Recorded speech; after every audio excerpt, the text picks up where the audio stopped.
Hi, today we're going to be adding some dimension Doodle Art Mandala.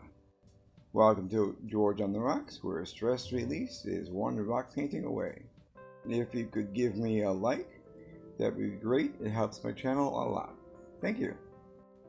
In my continuing effort to ensure that you enjoy the rock painting videos as much as possible, I've begun to include what's called chapters. Each chapter covers a specific part of the video.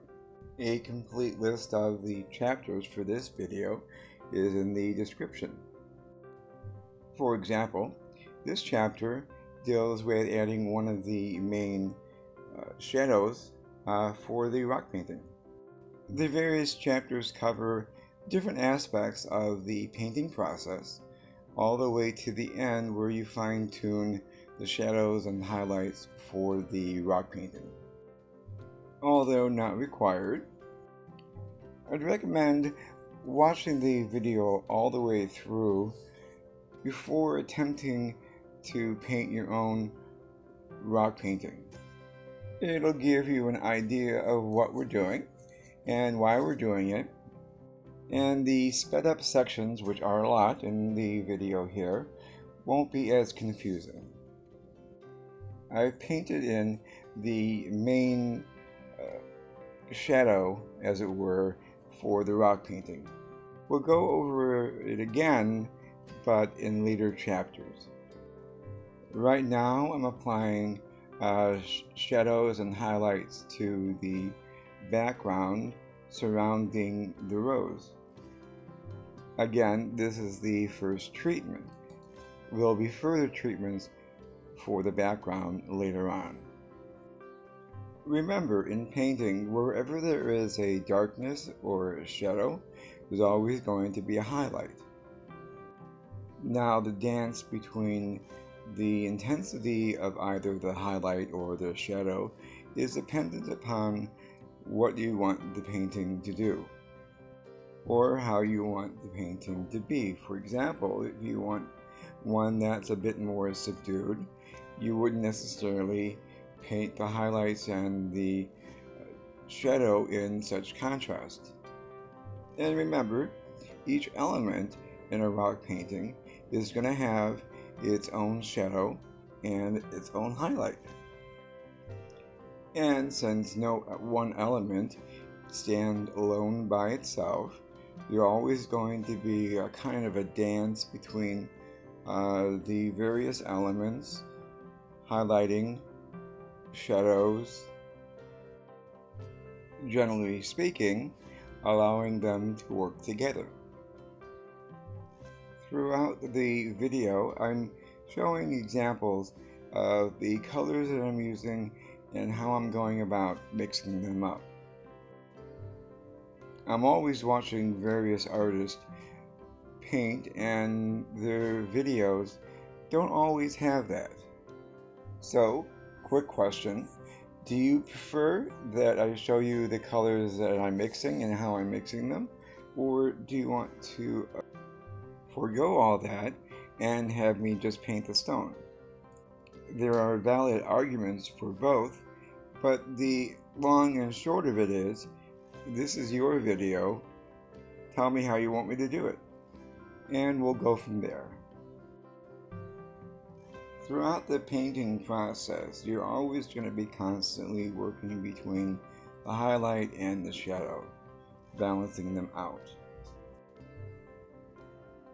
Every so often, allow the paint to dry so that you can see how dark it is or how light it is, and then adjust it accordingly. If you're enjoying this video and finding it informative, and you want to see more videos like it, go ahead and subscribe. I upload various rock painting ideas videos every Thursday, sometimes also on a Monday. And then once you've subscribed, remember to hit the bell notification so you won't miss out. I'm using a lot of blue in here because when you use blue, it tends to have the area recede into the background. And here I'm refining the highlights and the shadows for the individual leaves that are around the rock painting. You'll keep going back and forth to balance things out. Now, as I am doing this voiceover, I'm beginning to hear sounds of thunder. And while, yes, I could have started earlier to do the voiceover, I was working on another painting. So, needless to say, you may occasionally hear the sound of thunder and lightning. Well, not necessarily lightning. You won't hear that, but the thunder may be there. So I apologize for that. So again, I'm using a little bit of a combination between the blue and a little bit of the burnt umber for the circumference of the leaves on the circumference. My idea was to create as much of a distinct division as possible. Kind of like the edge of the stone with the leaves is receding further and further back into the garden.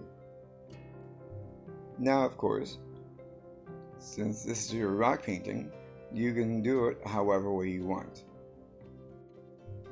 Yeah, sometimes I use my thumb to blend things out. Sometimes it's in the same area, sometimes it's in a different area. Sometimes I'll use a sponge, sometimes I'll use a piece of napkin, whatever is handy. And since I'm a little obsessive as far as details go, I keep adding more and more layers.